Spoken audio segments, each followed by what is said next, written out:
Yeah, I wanted to do a quick video about how you can do Pamir road trip by yourself. So the first thing is deciding on the road. So the Pamir highway officially goes from Dushanbe in Tajikistan to Osh in Kyrgyzstan, and there are a couple of roads that you can take. So this is the map. So the Dushanbe is here, and then there is Kalaikum where I had stopped, and then right now I'm in Khorog. And then the prominent road that you see goes by Murghab and to Osh. This is the main road that everybody takes.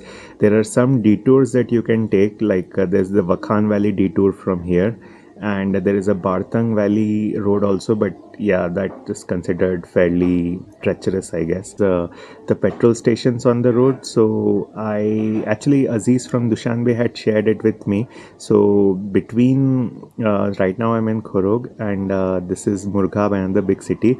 There's only one petrol station here at this point of time, and from here to Murghab it is 270 kilometers, and there's no petrol station. Similarly, here on the Wakhan Valley Road, this area called Zong, and there's a petrol station here.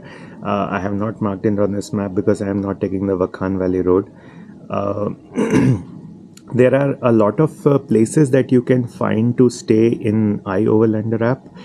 That is what typically I use. iOverlander app also works in an offline mode. You don't have to like have internet, and there are a lot of filters in it. So this is the filter that I have put for the stay, and you could see that there are hostels that are marked here for the stay. It also indicates road closure. There is one road closure indicated here, but then it is being said that it is from Murghab to Khorog path, not Khorog to Murghab. I'll be going Khorog to Murghab, but I will check with the locals also if there's a roadblock. Today I will be doing from Khorog to one of the hostels here. That is my plan, and let's see. Yeah, the idea is then to go to Murghab and further to Osh. It's 8 a.m. on July 21, and I'm just got done with my breakfast here at Lal Hotel. So yeah, I will be taking the M41 highway, not the Wakhan Valley Road. This is something I kind of decided when I got up in the morning. Earlier I was thinking I will probably go a little far in the Wakhan Valley Road, but then I think I'll just take M41. It is the regular Pamir highway anyway.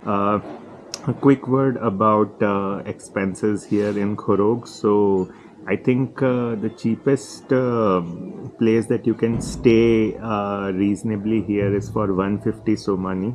That is what the Sharofat homestay and the Welcome Inn are the two suggestions I have. If you need Wi-Fi, Sharofat homestay is good.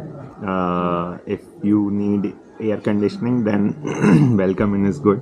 I think the Welcome Inn owner is also very nice and helpful. I had a bit of a conversation with her yesterday. In terms of food, I think your best bet is like if you really want something cheap, then there is shawarma for like 20 somani.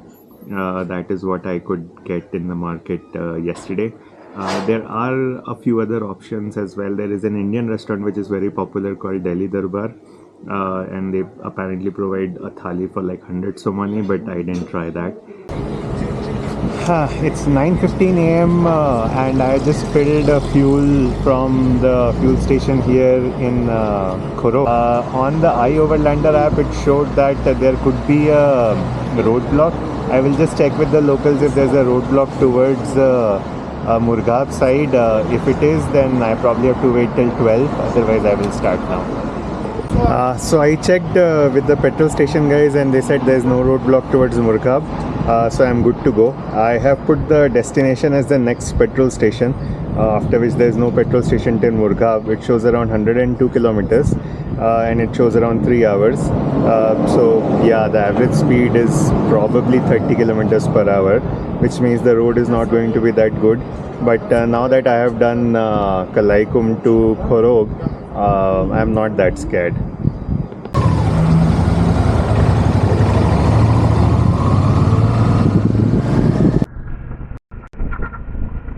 Okay, Khorog, bye bye. It was nice staying with you.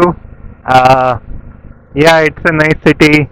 a small city. I like the small cities more than the big ones.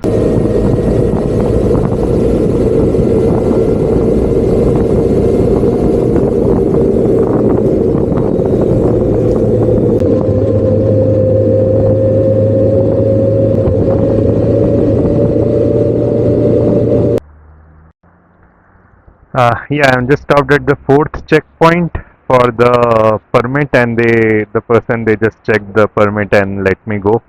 So yeah, all peaceful.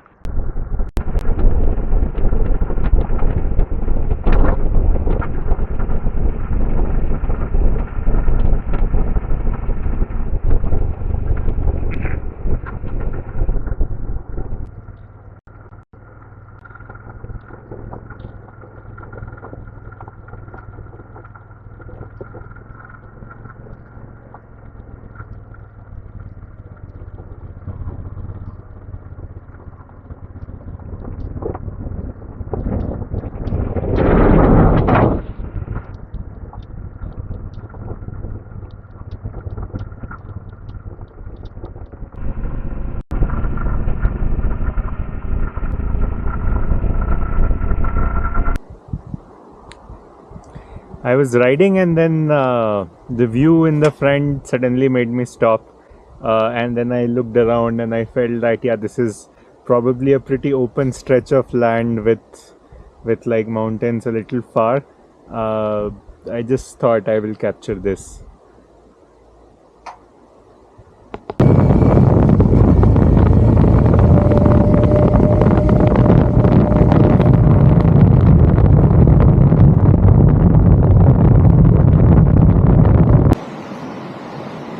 So I'm going next to this river. I don't know the name of this river. This is not the Panj River, because the Panj River goes next to the Wakhan Valley Road.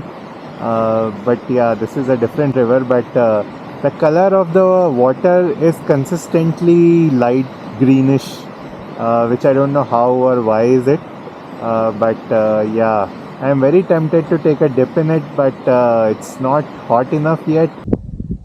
It's 11:20 a.m. and I decided to take my first break. I have come around 70 kilometers from Khorog, and there's another 30 kilometers for the petrol station. But yeah, I shouldn't be hurrying. I think I should be enjoying more than just trying to be at the destination at the time. Found a shade. I just stopped, and I couldn't find any restaurants on the way. So I just thought maybe I cook my own coffee. So this is the first time I got my cooking setup to use in this trip. So yeah, it's coffee time.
Yeah, so the petrol station that I have put on the map, it seems I have crossed it. I think I saw that station. It was like a really small one, and then I was wondering if I really should get petrol filled at that station. Then the next petrol station, as per Aziz sir, was is in Murghab, Then I put Murghab as a destination and I see total distance as 215 kilometers from this point. I think I would have done close to 100 kilometers so far. So that means that like total distance from Khorog to Murghab should be around 315. And I think that much distance my bike full tank can do, it's doable. And I'm also carrying 5 liters of express fuel with me. So I think I'll skip filling fuel here and I will just head to the hot spring guest house, which is another, I guess, 30-40 kilometers, and probably take a break there for today. And tomorrow maybe I can do Murgha. That it was totally worthwhile buying a megaphone SIM.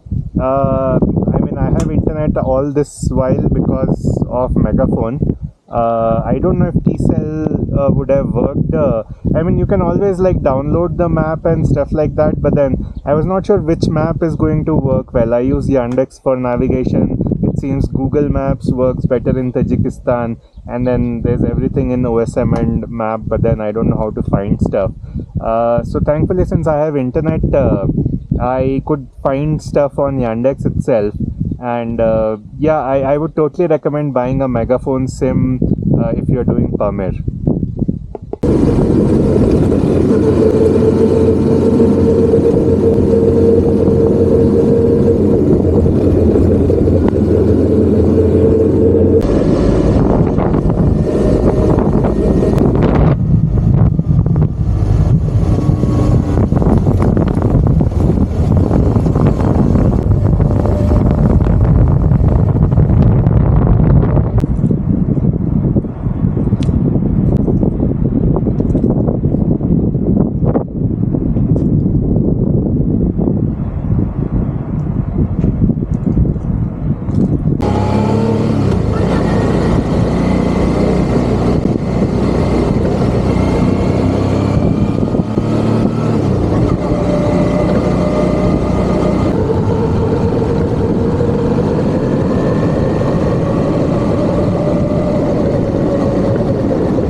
It's 3:30 right now, and I have I'm in this village called Zilondi, and I am checked in into hot water.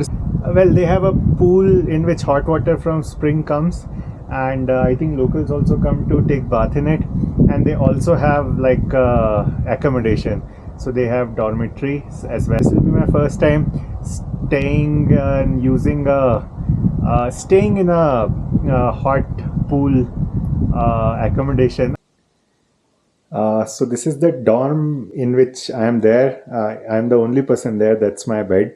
The other beds are empty, and this dorm bed costs 60 somoni, which is pretty cheap actually. They also have this permanent supply of hot water in the pipes, which is heating the room. Currently, I am drying my clothes on them. This is the corridor of the hostel. It's actually pretty big. I actually went to the hot water pool to shoot how the hot water pool is, but then there was somebody there, and well, people are usually naked, so I didn't think it was appropriate to shoot. But then maybe I can just explain. So there's a constant supply of hot sulfur water in the pool. I think the water must be going out from somewhere also because the pool level wasn't rising at all, and the water was actually pretty hot. I mean, initially I just couldn't get in, and then I have to put my legs inside, like dip it, take it out, dip it, take it out. Then I put it for some time. Then I went and took a shower with the hot water. Then I was able to kind of stand. Then I tried like immersing half my body. Then I immersed my full body. Then I eventually swam as well. Overall, it was a fun experience, and Yeah, I was also not feeling very well, and after taking the hot water pool dip, I think I am feeling better.